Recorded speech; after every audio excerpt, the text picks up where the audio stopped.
just wondered, at this point, is there anything in the next few months or several months that Jon could do where you could say, okay, I actually trust him to put him on that card? Let me ask you, what do you think Jon would do in the next couple of months that would make me trust putting him on the White House card? Well, I would not trust him, but I would like to see him fight Aspinall on that card down the road. So I already said that I don't trust him, and you're asking me what could he do for me to trust him in the next 3 months? You don't trust him. Well, yes, but you talk to him. I don't. Yeah. No, I don't talk to him either. I haven't talked to him at all. Well, there's a greater chance you'll talk to him than I'll talk to him. Yeah.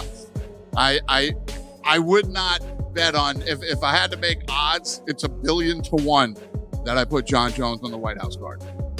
All right, I think that ends the questions on. Dana White has finally spoken out after Jon Jones kept pushing, pleading, and practically begging to be part of the UFC White House card. And the MMA world is going crazy over it. This time, Dana isn't sugarcoating anything. He's made it crystal clear why Jon Jones isn't getting his way. White House card's got to be the biggest fight. Can't be Jon Jones. He's a flake. Jon really wants on the card. Jon apologized. He went to Dana White in a text message, and Dana said, hey, I didn't like how this whole thing went down with Aspinall. I thought that we had an agreement. I'm not cool with that. Jon came to him and apologized. Tremendous compliment Dana gave Conor, which was to say, man, I can count on him. There would be no belt. So you're going to tell me because of the placement of a card that we're going to bring in a certain star power, of which Conor is still the guy, within the placement of the card, and because it's so big, but it's not going to get a title fight. I just get a little confused on the whole thing. Does he fight in 2026? True or false? Well, he's talking so much smack about Tom. He doesn't have the money to not. He doesn't have the money to walk away. He doesn't have a choice. I mean, that's why did he walk really away to begin with? He was offered $30 million. Yeah. He asked for 30, and he got that. Yeah. No, and now he's apologizing. Yeah. No, I don't know. He miscalculated that one. Yeah. He did that thing with Nate, and they got $300,000, and it took 30 days, and so all of a sudden he's like, well, if I can make $300,000 in 30 days, and I can do this every 30 days. Sure. No, it's.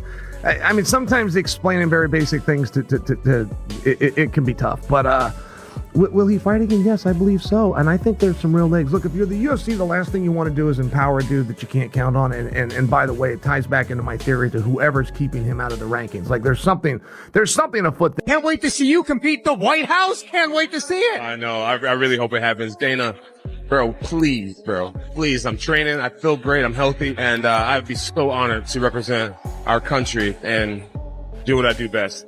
Jon Jones agreed to take on Tom Aspinall, and the UFC immediately moved negotiations forward. They even postponed other plans, reshuffled the heavyweight division, and held Tom Aspinall on standby for months while Jon prepared for the fight. Jon Jones was on a podcast. What is the name of this podcast? It's called No Scripts Podcast. No Script. You big fan? Huge. The No Scripts Podcast. Jon Jones was on this podcast. I guess it was over the last couple of weeks. It was clearly around the time that he was in Nashville for the Dirty Boxing event because he's wearing similar clothing. He talked about a few things, and I did want to shine a light on these things. First, let's play him talking about the Dana White situation and how it was all handled, the offer from Tom, and his desire to make amends. Here it is. Take a listen, and then we'll react.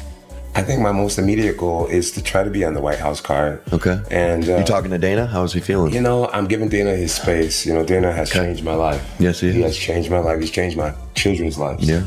And I'm forever grateful to him. And we had a verbal agreement that didn't go well. Please pause right there. Pause right there. A verbal agreement. Remember, there was some reporting by a handsome fellow, I forget his name escapes me, who said on multiple occasions that Jon Jones gave his word to the UFC when they got him the $30 million that he was asking for, and then a couple of days later he reneged. Actually, Chael's version of the story is actually quite accurate.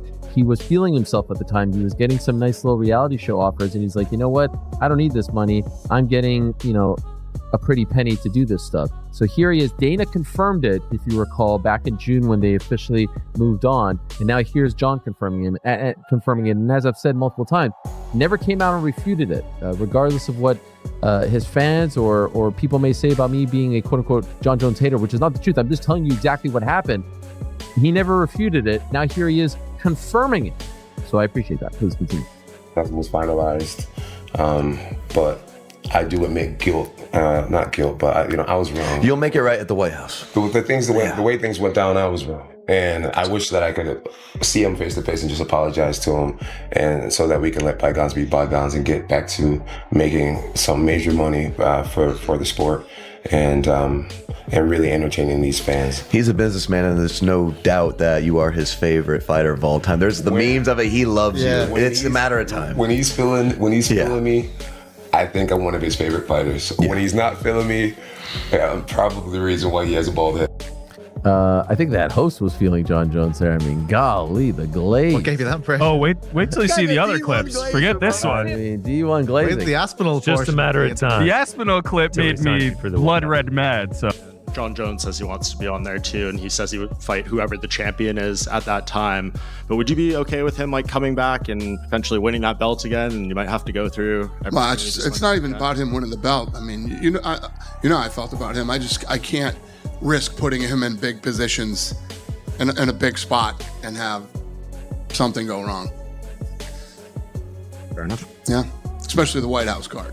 If Jon really thinks he's going to fight Alex Pereira, he's getting ready. Yeah. He's at least getting ready in his mind. If Jon really thinks that he's fighting in June, he's already in camp. Big money fight is Alex and Jon Jones at the White House. Yeah. Are you fucking kidding me? Yeah. Catch weight. Make it 225. Alex still is the light heavyweight champion. Make it a catchweight fight. You don't have to be for a title. Make it the bad motherfucker upper edition.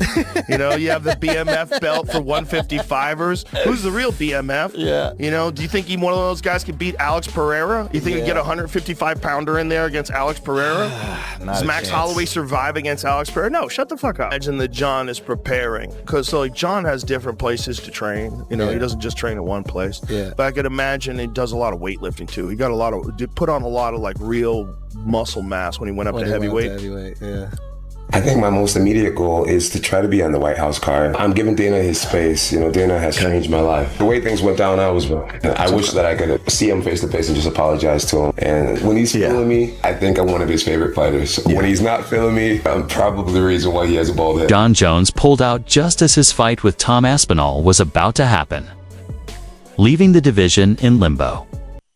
Dana White has never forgiven that moment and sees Jones' recent patriotic hype videos about the White House fight as a manipulative tactic. He's clear. He needs fighters he can rely on, those who show up and honor their word.